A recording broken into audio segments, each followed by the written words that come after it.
Bandiraɓe min camni on goto kala inde muɗum e yettode muɗum.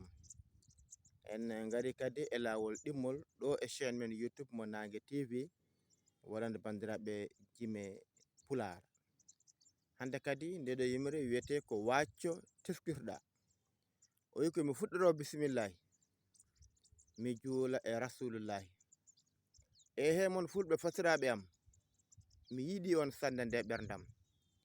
Tinon ne paamon jonde ala mo serondi fof ko ɓawa ɗala. Jiɗen ɓamtare men jangen ɗemɗe men cakten. E pulla futore giɗam e masina tore kedduɗe kam. Fuuta Jalon e Nigeria fo kedduɗe kam e Burkina fof.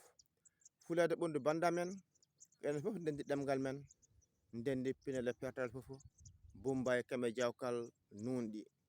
Te joɗi cehilagal kam koddik e ballal fof. Woto jaɓen ceeral kam e luural ha sidagal e kawtodiral paamen. Ko anƴɓe men ndewi e men ina ceerodir en goɗagal men. En potani jaɓande ɓe ɗum hani e men ko firtude ɗum. So jangde ala ko majjere jogor lomtade ganden tan. E hema moƴƴo janggo jiya woto an jangde saka koya. Mo yeyata bindi gurdam mum e gurdam jawdi foti tetin ɗum. Te tinnitu wontu neɗɗo ngela wasdemo janggoji ɗum no ɗala. Ɗala kadi ñoore beele jiɗeɗa so jome kaƴƴo ha gurɗa. Ñoore no fukka moƴƴi ete ne adda noon hutede. Ɗala koye gañgu e hasidagal ko ɗe tigui nuski leñol men. Nde tawno bande dañi gandal a foto welta tan sehlam. Ɗo tawɗa bande e derje bata woto kay gañgu nanne kata. Gañgu ustattoma gama ko tiña muñat. Ko jomen fecci e nunɗal mum te jingui ngala e dokkal mum. Mo jomen ɓamti ɓamtoto biyaw no firta firtoto. Yiɗa towa yiɗa galɗa yiɗa ganda yiɗa pirta hol foof nden no ɓamtortoɗen.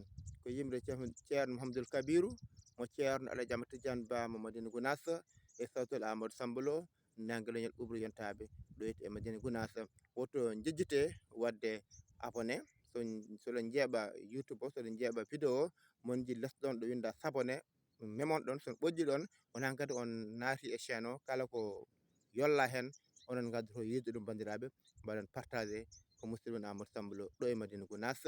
Allah jarama on jarama poɗon min kadi e Yimre wonde so Allahu lamɗo jaaɓi.